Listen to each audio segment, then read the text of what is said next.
হযরত মাওলানা কারি আজিজ আদনান, হযরত মাওলানা কারি আব্দুল আজিজ আদনান, সম্মানিত ইমাম ও খতিব আল আকসা জামে মসজিদ নড়িয়া শরীয়তপুর।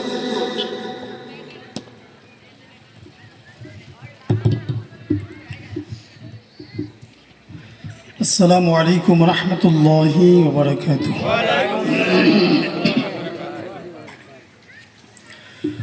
إن الحمد لله نحمده ونستعينه ونستغفره ونؤمن به ونتوكل عليه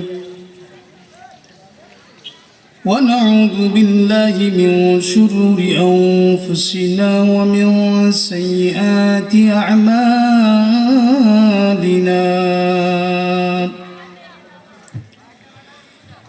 من يهده الله فلا مضل له ومن يضلله فلا هادي له. ونشهد أن لا إله إلا الله وحده لا شريك له. ونشهد أن سيدنا وسندنا وحبيبنا وطبيب قلوبنا ومحبوبنا ومعشورنا ومولانا محمد الذي أرسله الله تعالى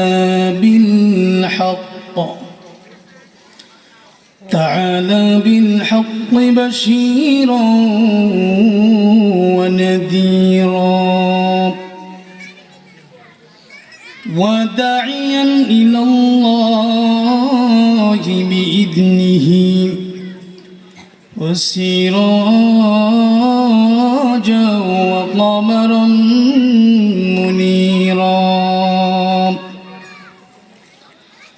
أما بعد فقد قال الله تبارك وتعالى في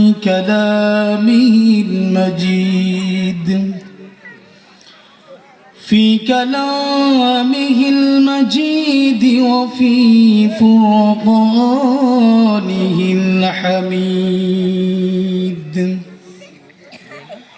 أعوذ بالله من الشيطان الرجيم. بسم الله الرحمن الرحيم.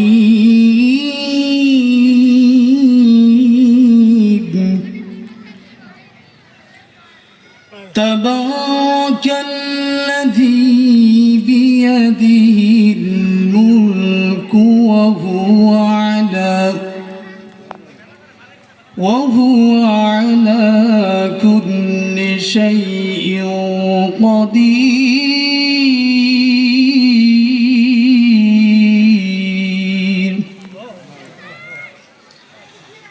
الذي خلق الموت والحياة ليبلوكم أيكم أحسن عملا وهو العزيز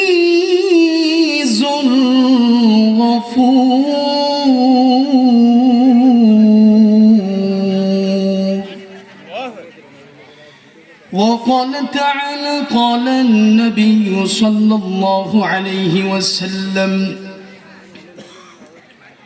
إن الله لا ينظر إلى صوركم وأموالكم ولكن ينظر إلى قلوبكم وأعمالكم ونياتكم إلى آخر الحديث. رواه الترمذي. وقال تعالى إن الله وملائكته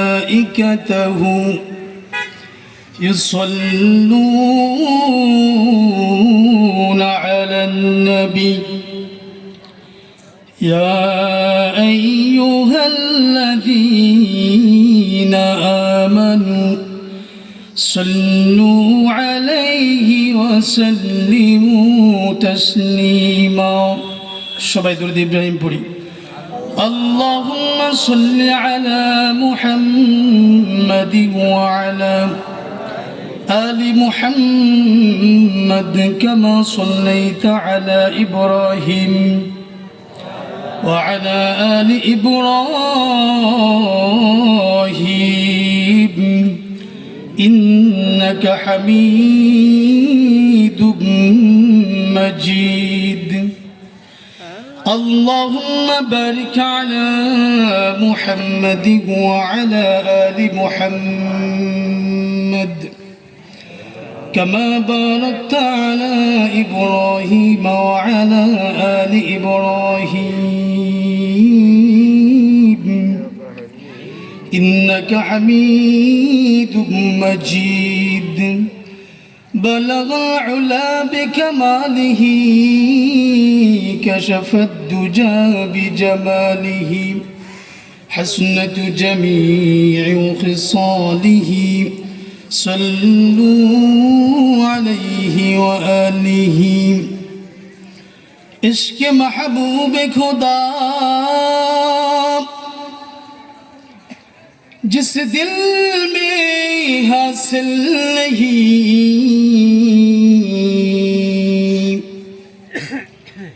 लाख मोमिन हो मगर ईमान में कामिल नहीं बलगल उला बिकमालिही कशफ दुजा बिजमालिही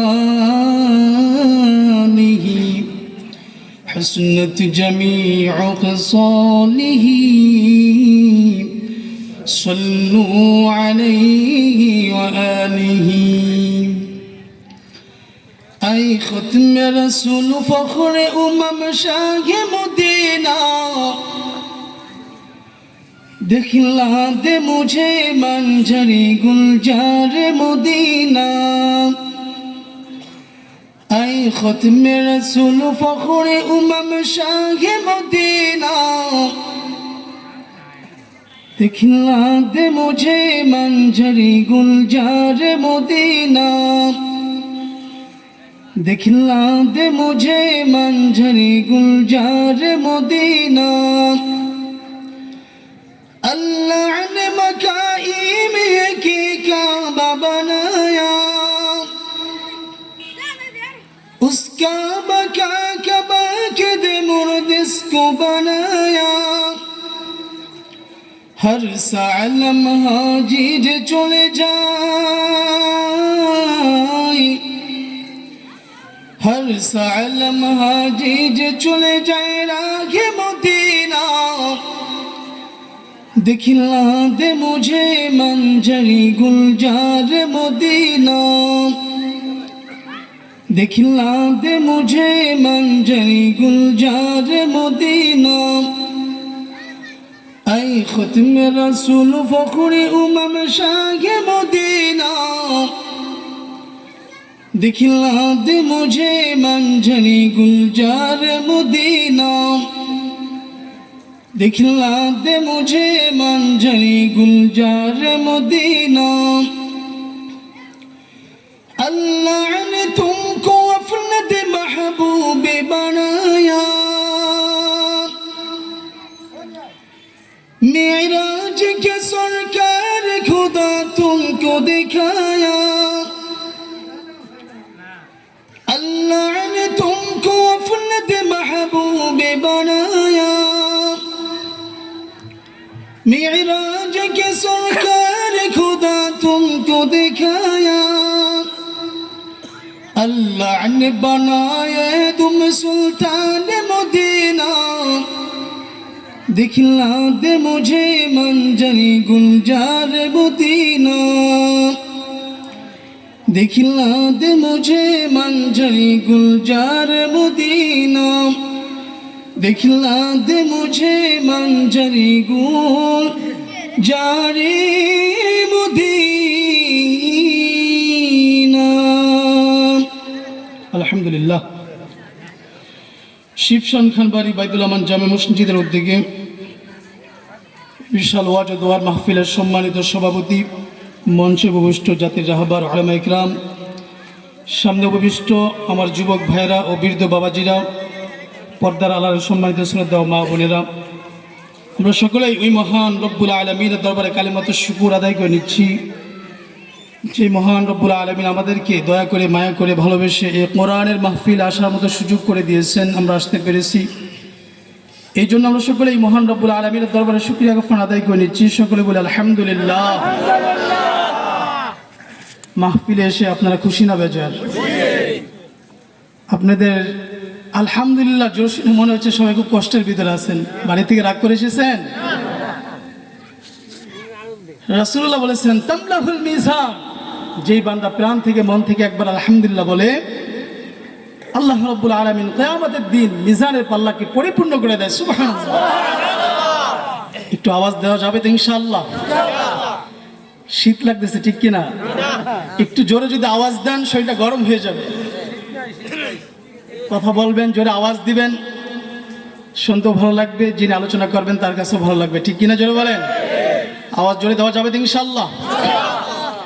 আমরা যে বই থেকে কথা বলি এবং কথা শুনি সেই বইয়ের নাম কি? একটু জোরে শুনতে চাই। সেই বইয়ের নাম কি? আমি বলবো আস্তে, কিন্তু আপনারা বলবেন জোরে। পারবেন তো ইনশাআল্লাহ? রাগ করতেছেন? যেই বই থেকে আমরা কথা বলি এবং কথা শুনি সেই বইয়ের নাম কি? এই কোরআন নাজিল করেছেন কে? আল্লাহ। এই কোরআনের প্রত্যেকটা আয়াত নাজিল করেছেন কে? আল্লাহ। প্রত্যেকটি অক্ষর নাজিল করেছেন কে? আল্লাহ। এই কোরআনের ভিতরে সূরা আছে কয়টি? 114টি। মাশাআল্লাহ, এতে দেখি আপনারা পারেন। 114টি। আমি যেই সূরা থেকে তেলাওয়াত করেছি এই সূরাটি হচ্ছে কোরআন কারীমের 66 নম্বর সূরা। এই সূরাটির নাম হচ্ছে সূরাতুল মুলক। সূরাটির নাম কি? সূরাতুল মুলক। আল্লাহ রাব্বুল আলামিন কোরআন কারীমে এই সূরাগুলা দুই ভাগে বিভক্ত করে সৃষ্টি করেছেন, নাজিল করেছেন। কিছু সূরা হচ্ছে মাক্কি, কিছু হচ্ছে মাদানী। মাক্কি সূরা বলা হয় ওই সূরাগুলাকে হযরত মুহাম্মদ সাল্লাল্লাহু আলাইহি ওয়াসাল্লাম তিনি মক্কা থাকা অবস্থায় যে সূরাগুলা নাজিল হয়েছে সেগুলোকে বলা হয় মাক্কি সূরা। আর যেই সূরাগুলা মদিনায় নাজিল হয়েছে সেগুলোকে বলা হয় মাদানী সূরা। তো আমি যেই সূরাটি তেলাওয়াত করেছি এই সূরাটি কোরআনুল কারীমের 66 নম্বর সূরা।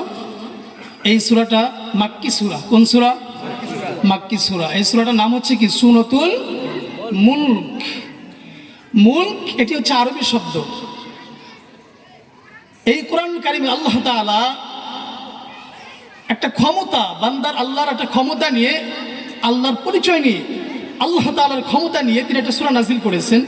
আর সেই সূরাটির নাম হচ্ছে কি? সূরাতুল মুলক। আজকে আমরা ক্ষমতা নিয়ে কথা বলবো। কার ক্ষমতা? একটু চিৎকার করে বলতে হবে, কার ক্ষমতা? আমরা দুনিয়ার কারো ক্ষমতার কথা শুনতে চাই না, ঠিক কিনা? জোরে বলেন।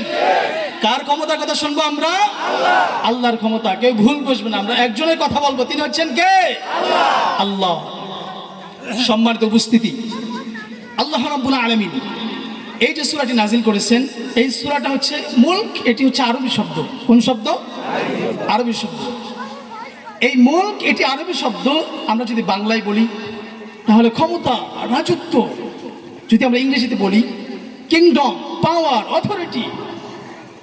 তো আল্লাহ রাব্বুল আলামিন কোরআন কারীমে যত সূরা নাজিল করেছেন প্রত্যেকটা সূরার বিশেষ কিছু স্পেশালিটি রয়েছে, ফজিলত রয়েছে। তো আমি যে সূরাটি তেলাওয়াত করেছি এই সূরাটারও কিছু ফজিলত রয়েছে। আল্লাহ তাআলা ফজিলত রেখে দিয়েছেন। এই সূরাটি এমন একটি সূরা, এত ফজিলতপূর্ণ সূরা, আল্লাহর হাবিব সাল্লাল্লাহু আলাইহি ওয়াসাল্লাম তিনি বলেন, তোমাদের মাঝে কেউ যদি এই সূরাতুল মুলক এশারের নামাজের পরে, এই সূরাতুল মুলক এশারের নামাজের পরে যদি কেউ তেলাওয়াত করে ঘুমাবার আগে, আমরা যখন ঘুমাতে যাই নামাজের পরে, খাওয়া দাওয়া শেষ করে কিংবা নামাজ শেষ করে, তো আল্লাহর হাবিব বলতেছে কেউ যখন এই সূরাটি তেলাওয়াত করবে আল মানিআতু মিন আযাবিল কবর, আল্লাহর হাবিব সাল্লাল্লাহু আলাইহি ওয়াসাল্লাম বলছেন ওই ব্যক্তিকে এই সূরাটি কবর আযাব থেকে পরিত্রাণ করে দিবে। সুবহানাল্লাহ। হযরত আব্দুল্লাহ ইবনে মাসউদ রাদিয়াল্লাহু তাআলা আনহু থেকে বর্ণনা এসেছে, হযরত আব্দুল্লাহ ইবনে মাসউদ রাদিয়াল্লাহু তাআলা আনহু বলছেন, মান ক্বারাআ তাবারাকাল্লাযী বিয়াদিহিল মুলকু কুল্লা লাইলাতিন মানাআহুল্লাহু বিহা মিন আযাবিহিল কবর। আল্লাহর হাবিব তিনি জানিয়ে দিচ্ছেন, তোমাদের মাঝে যে সমস্ত নারী পুরুষ যারা এই সূরাটি নিয়মিত তেলাওয়াত করবে এবং এই সূরাটির ভিতরে যা কিছু আছে, এই সূরাটার ভিতরে রব্বুল আলামিন যা কিছু দিয়েছেন তোমাদের নিজের জীবনে বাস্তবায়ন করবা, নিজের জীবনে কাজে লাগাবা। এই সূরাটার ভিতরে যা কিছু আছে তোমরা যারা অবধাবন করবা সূরাটার ভিতরে কি আছে, যেই ব্যক্তি নিয়মিত তেলাওয়াত করবে এবং সূরাটার ভিতরে যা আছে তা তিনি বুঝে শুনে পড়বে, আমল করবে, আল্লাহর পয়গম্বর জানা দিলেন ওই ব্যক্তির ইন্তেকালের পরে এই সূরাটি ওই ব্যক্তির জন্য তারা মাগফিরাত কামনা করবে। এই সূরাটি যে নারী পুরুষ এই সূরাটি তেলাওয়াত করে তাদেরকে কবরের আযাব থেকে এই সূরাটা তাদেরকে হেফাজত করে নেবে। জোরে বলি সুবহানাল্লাহ। আমার মুসলমান ভাইরা, শুধু কি তাই, আল্লাহর পয়গম্বর দেখেন অন্য জায়গায় বললেন, ও দুনিয়ার মানুষ, তোমাদের মাঝে যারা এই সূরাটা নিয়মিত তেলাওয়াত করবে তাদের ব্যাপারে আল্লাহর পয়গম্বর জানিয়ে দিল, খাসামাতান সাহিবিহা, যারা নিয়মিত তেলাওয়াত করে এই সূরাটা নিয়মিত তেলাওয়াত করবে, নিজের জীবনে বাস্তবায়ন করবে, তার ইন্তেকালের পরে এই সূরাটি তার ওই ব্যক্তির পক্ষ হয়ে আল্লাহ তাআলার সঙ্গে ঝগড়া করবে। যারা বলেন কার সঙ্গে? আল্লাহ তাআলার সঙ্গে আপনার আমার ব্যাপারে ঝগড়া করবে যারা নিয়মিত এই সূরাটি তেলাওয়াত করবে। কতক্ষণ পর্যন্ত ঝগড়া করবে? রাহমাতাল লিল আলামিন জানিয়ে দেন, হাত্তা আদখুলাহুল্লাহুল জান্নাহ, যতক্ষণ পর্যন্ত আপনাকে জান্নাতে না পৌঁছাবে ততক্ষণ পর্যন্ত এই সূরাটি রব্বুল আলামিনের সঙ্গে ঝগড়া করবে। সুবহানাল্লাহ। আর একটু জোরে বলেন না সুবহানাল্লাহ। এই সূরাটার ফজিলত আছে না নাই? জোরে বলেন। আর জোরে শুনতে চাই, ফজিলত আছে না নাই? আমার মুসলমান ভাইরা, আবু দাউদ এবং তিরমিজির বর্ণনা আসছে, হযরত আবু হুরায়রা রাদিয়াল্লাহু তাআলা আনহু তিনি বর্ণনা করলেন, তিনি জানিয়ে দিলেন, দুনিয়ার মানুষ শোনো, ইন্না সূরাতাম মিনাল কুরআন সালাসুনা আয়া। হযরত আবু হুরায়রা রাদিয়াল্লাহু তাআলা আনহু তিনি বললেন, ও দুনিয়ার মানুষ রে, নিশ্চয়ই কোরআনুল কারীমের ভিতরে আল্লাহ রাব্বুল আলামিন 30 আয়াত বিশিষ্ট একটি সূরা দিয়েছেন, শাফাআতান লিরাজুলিন হাত্তা গুফিরা লাহু ওয়া হিয়া সূরাতুল মুলক। যেই বান্দা বান্দি নিয়মিত সূরাটা তেলাওয়াত করবে তাদের ব্যাপারে জানানো হচ্ছে এই সূরাটা তিনি ইন্তেকালের পর যিনি তেলাওয়াত করবে তার ব্যাপারে আল্লাহ তাআলা কাছে সুপারিশ করবে, আল্লাহ রব্বুল আলামিন আপনার এই বান্দা বান্দিকে আপনি মাফ করে দেন।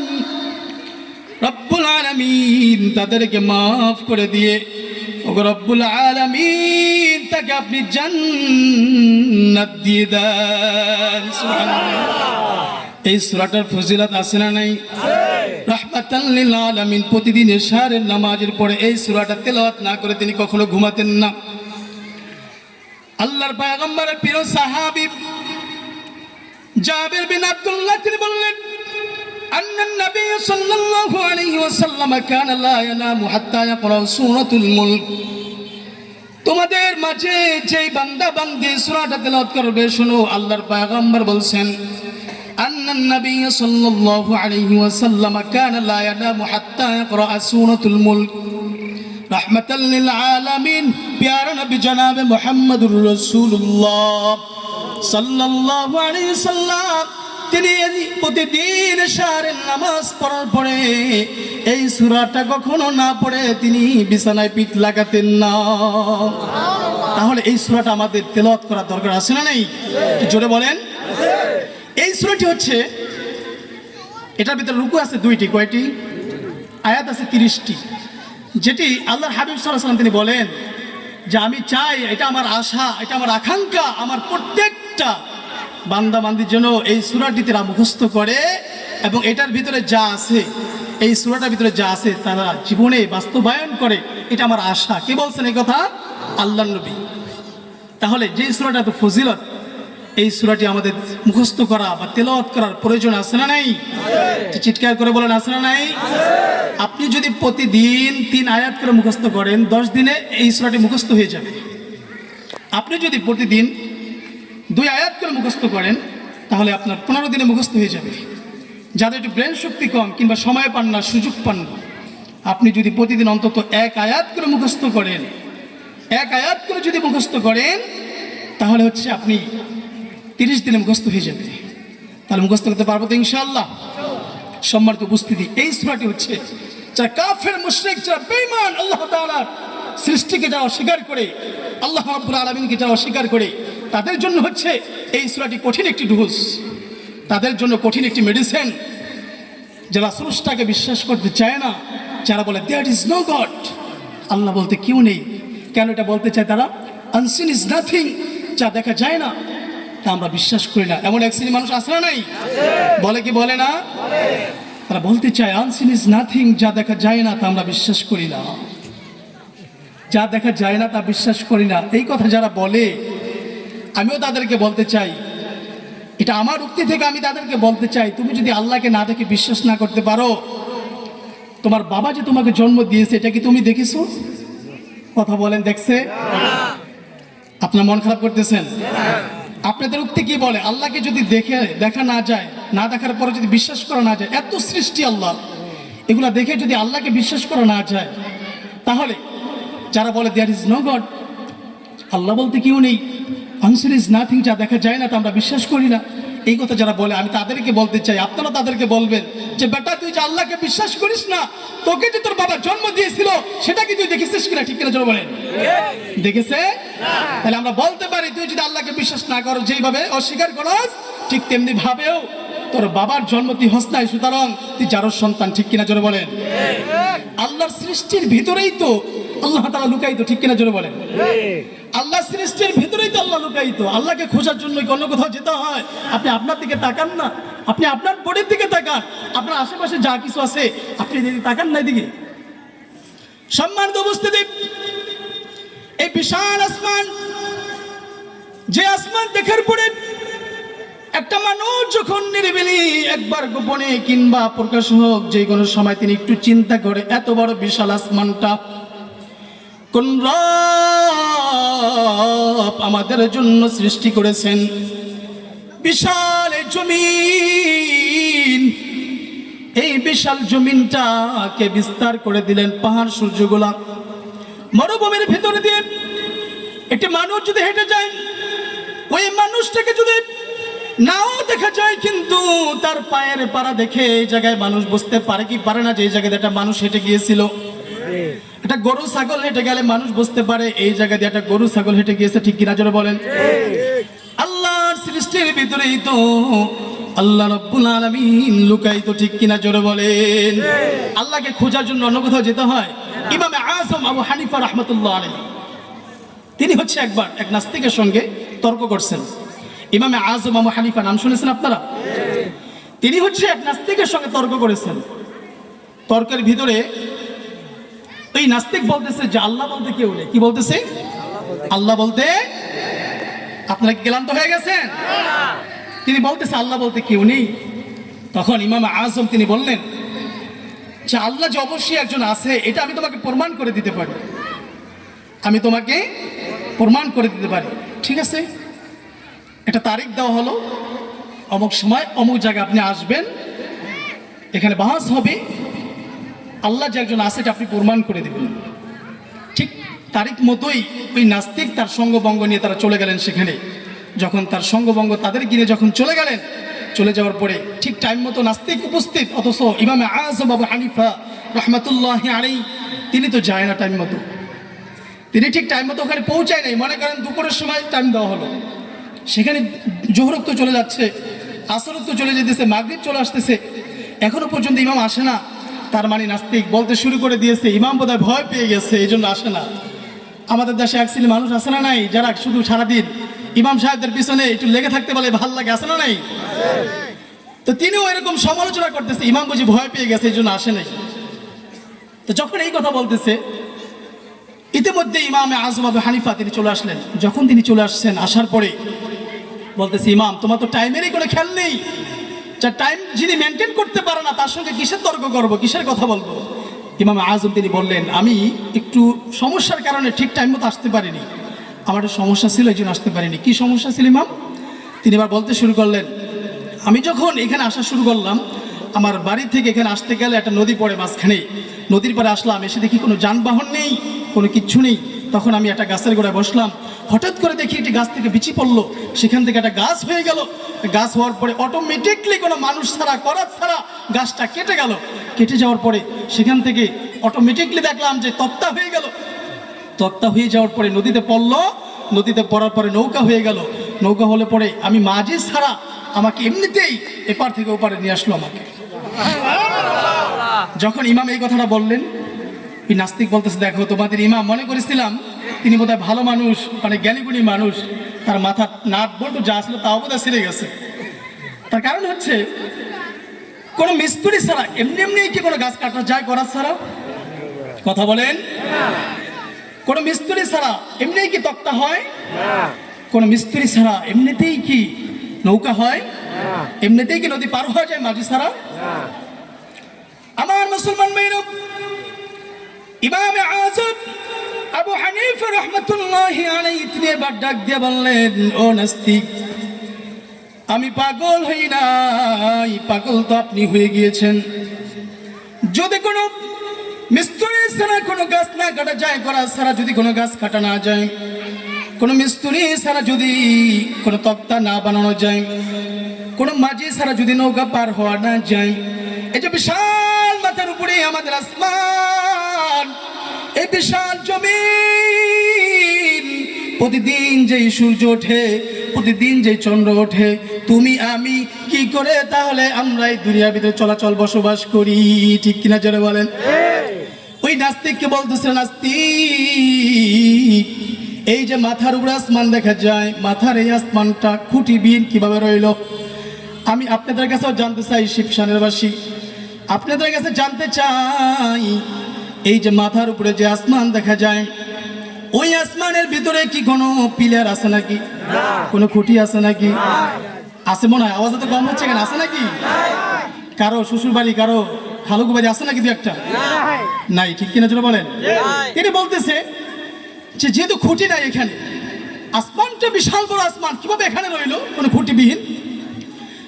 ওই খুঁটিহীন নীল আকাশ ভুবন মাঝে তুমি কুদরতি ইশারায় রেখেছো এই শ্যামল পৃথিবীর চিত্রখানি, তুমি নিপুণ তোমার হাতে এঁকেছো। ওগো আল্লাহ, শুকর তোমার, আমারে যে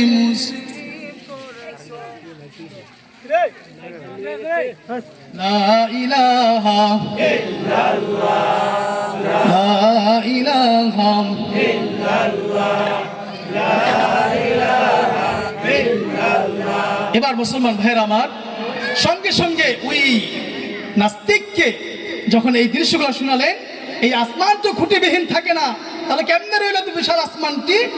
এই জমিনটা, তুমি যে জমিনের হাঁটো, এই বিশাল জমিনটা কি করে এখানে বিস্তার অবস্থায় আছে? এই পাহাড়গুলা, এই চন্ডগুলা, এই সূর্যগুলা, তোমাকে আমাকে প্রতিদিন যে আমরা চলতেছি, কিভাবে আমরা চলি? সুতরাং অবশ্যই অবশ্যই এর পিছনে একজন স্রষ্টা আছে। ঠিক কিনা চলো বলেন, আছে না নাই? আছে। সুতরাং মুসলমান ভাইরা আমার, এর পিছনে স্রষ্টা আছে, আমি যেই কথা বলতেছিলাম, আমি তো এখনো সূরার ভিতরে ঢুকতেই পারলাম না, যাই হোক সময় শেষ হয়ে গেছে। যে বিষয়টি বলতেছিলাম, এই সূরাটি হচ্ছে প্রত্যেকটা কাফের, মুশরিক, যারা নাস্তিক, তাদের জন্য কঠিন একটি ঢোস। সুতরাং আল্লাহ তাআলা এই সূরার ভিতরে কি বলেছে আমি একদম সংক্ষিপ্ত আকারে বলবো, যেহেতু সময় একদম সংক্ষিপ্ত আকারে শেষ। আল্লাহ রাব্বুল আলামিন এই সূরার ভিতরে কি বলছে আমি দুই একটা আয়াত বলে শেষ করে দেবো, যেহেতু বিস্তারিত আলোচনা করতে পারবো না, শুধু মূল আয়াতের ব্যাখ্যাগুলো বলবো আমি। আল্লাহ তাআলা দেখেন এই সূরার প্রথম আয়াতে কি বলেন। আমরা একটা সূরা থেকে কথা বলছিলাম, সমস্ত ক্ষমতার মালিক একজন, তিনি হচ্ছেন কে? আল্লাহ। আমি আরো জোরে শুনতে চাই, তিনি হচ্ছেন কে? আমার মুসলমান ভাইরা, আল্লাহ রাব্বুল আলামিন বললেন তাবারাকাল্লাযী বিয়াদিহিল মুলকু ওয়া হুয়া আলা কুল্লি শাইইন কাদির।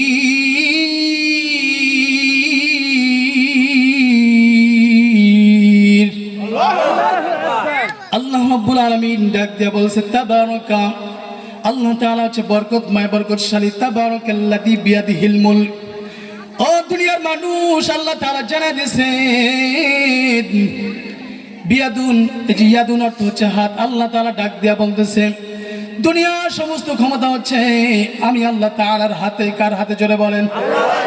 আল্লাহ তাআলা জানাই দিচ্ছে দুনিয়ার সমস্ত ক্ষমতা হচ্ছে আমার কাছে। এরপর রব্বুল আলামিন ডাক দিয়ে বললেন হুয়া আলা কুল্লি শাইইন কাদির।